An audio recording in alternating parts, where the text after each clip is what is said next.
Halo sahabat semuanya, selamat datang kembali di Satu Tingkat, tempat kita membedah dunia dari sudut pandang yang nggak biasa. Pernahkah kamu membayangkan bahwa di balik kesuksesan ekonomi China yang mendunia, ada tangan Amerika yang diam-diam membantu mengukir sejarah? Di video kali ini, kita akan mengulik fakta-fakta mengejutkan tentang bagaimana Amerika Serikat turut andil membangun China dari dasar yang penuh tantangan hingga menjadi kekuatan ekonomi global. Siap-siap, karena perjalanan ini penuh dengan tikungan menarik dan fakta yang mungkin belum pernah kamu dengar sebelumnya. Mari kita mulai dengan menengok masa lalu. Bayangkan pada paruh kedua abad ke-20, China adalah negara besar yang terus bergulat dengan pergolakan internal, kemiskinan, dan ekonomi agraris yang terbatas. Saat itu perekonomian China masih tertutup dan dikendalikan secara ketat oleh pemerintah, tanpa adanya ruang bagi inisiatif swasta. Data dari Bank Dunia menunjukkan bahwa pada tahun 1960, PDB China hanya mencapai sekitar 59,72 miliar dolar, dan pada tahun 1978, angka itu masih terbatas pada 149 miliar dolar. Pertumbuhan yang sempat menyala di tahun 1978 dengan laju mencapai 11,3% hanya menjadi secercah harapan di tengah deretan kontraksi ekonomi yang berkepanjangan. Namun titik balik besar mulai terlihat di awal tahun 1970-an. Kunjungan bersejarah Presiden Amerika Richard Nixon ke Beijing pada tahun 1972 membuka celah yang sangat penting. China mulai membuka dirinya kepada dunia. Pertemuan yang mengejutkan ini seolah meredakan isolasi dan membuka peluang baru untuk hubungan ekonomi. Tapi, apa yang terjadi setelahnya? Disinilah peran sosok visioner Deng Xiaoping muncul. Setelah naik ke tampuk kekuasaan pada akhir 1970-an, Deng Xiaoping memperkenalkan konsep reformasi dan keterbukaan yang mengubah total sistem ekonomi China.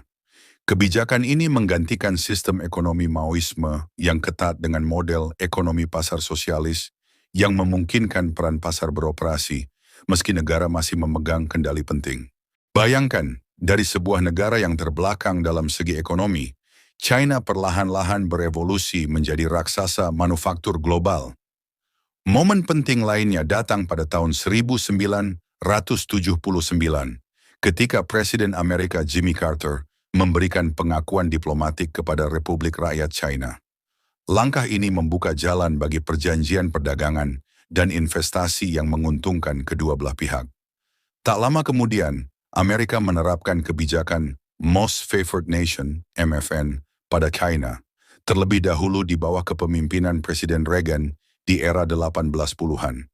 Dengan status MFN, China mendapatkan akses ke pasar Amerika dengan tarif minimal, menjadikan barang-barang buatan China sangat kompetitif di pasar Amerika.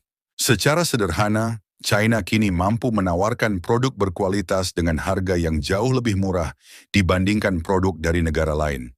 Bayangkan betapa menggiurkannya tawaran barang murah ini di pasar konsumen terbesar di dunia. Lalu, bagaimana bisa China menghasilkan barang dengan harga serendah itu? Jawabannya terletak pada keunggulan biaya produksi. Data menunjukkan bahwa pada tahun 1981, rata-rata konsumsi per hari di China hanya sekitar 1,02 dolar. Sedangkan di Amerika Serikat, angka tersebut mencapai lebih dari 41,55 dolar. Perbedaan yang mencolok ini, lebih dari 40 kali lipat, memberikan keuntungan kompetitif yang luar biasa bagi pabrik-pabrik China.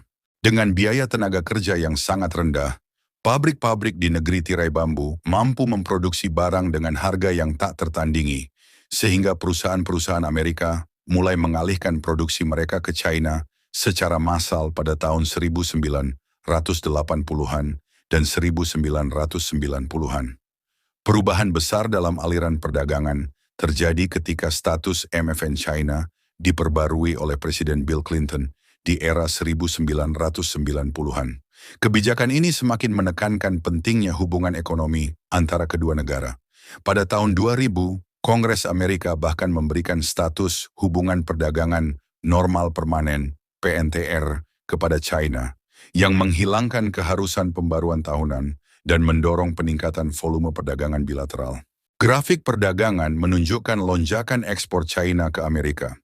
Dari hanya 3,8 miliar dolar pada tahun 1985, angka ini melonjak hingga mencapai 100 miliar dolar pada tahun 2000. Peningkatan yang fenomenal, lebih dari 2.500% dalam 6 tahun, 15 tahun.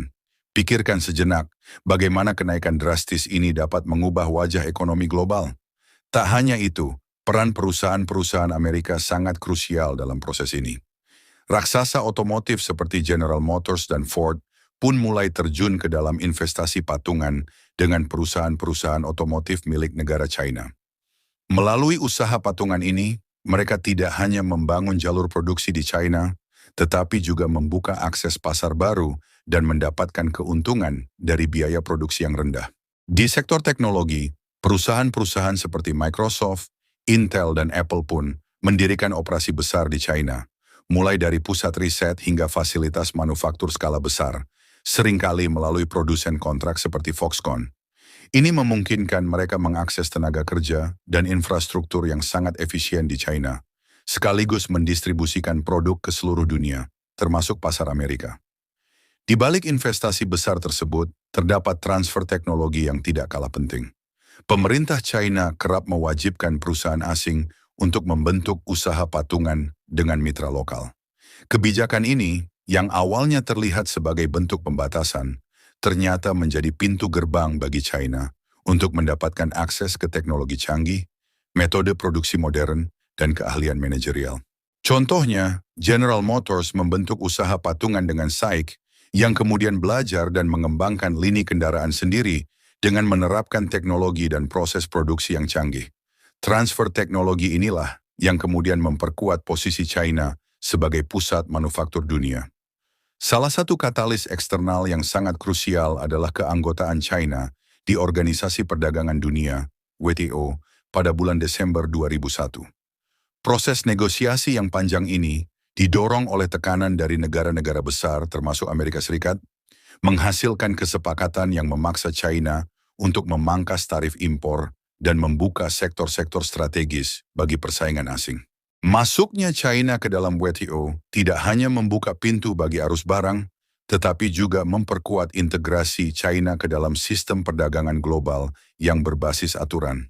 Mantan Presiden Bill Clinton pun pernah menegaskan dalam pidatonya pada tanggal 8 Maret 2000 bahwa keterlibatan China melalui perdagangan akan memberikan manfaat besar bagi kedua negara dan mendorong China untuk lebih mengadopsi norma serta praktik global.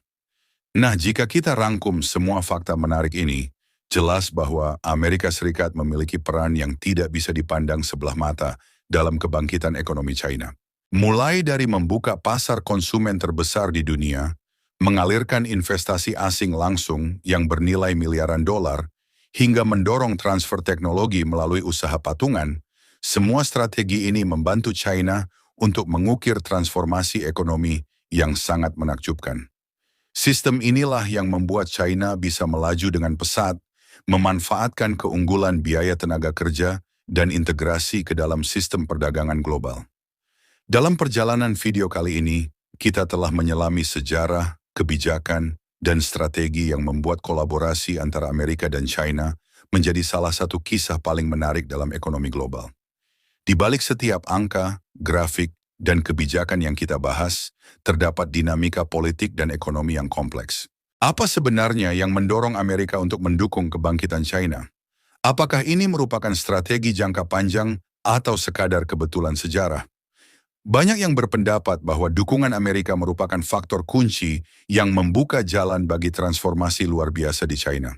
Ada juga yang berargumen bahwa kerjasama ini membawa dampak global yang tak terduga, baik bagi pertumbuhan ekonomi maupun dalam dinamika geopolitik. Terlepas dari berbagai sudut pandang, satu hal yang pasti, kolaborasi antara kedua negara ini telah mengubah tatanan ekonomi dunia, membuka peluang baru, serta menciptakan tantangan tersendiri bagi negara lain yang ingin bersaing di pasar global. Setiap fakta dan data yang telah kita kupas di sini merupakan bagian dari sebuah cerita besar yang membentuk dunia kita saat ini. Jadi bagaimana menurut kalian? Apakah peran Amerika dalam membangun China merupakan strategi cerdas yang menguntungkan kedua belah pihak, atau justru membuka pintu bagi ketimpangan ekonomi global? Apa pelajaran paling berharga yang bisa kita ambil dari perjalanan ekonomi yang luar biasa ini? Adakah strategi atau kebijakan tertentu yang menurut kalian harus ditiru atau dihindari oleh negara-negara lain? Silakan berikan pendapat kalian di kolom komentar. Jangan lupa like jika kalian menikmati video ini dan subscribe untuk mendapatkan info menarik seputar ekonomi, geopolitik, dan topik-topik seru lainnya yang bisa bikin otak kalian berpikir. Sampai jumpa di video berikutnya. Salam satu tingkat.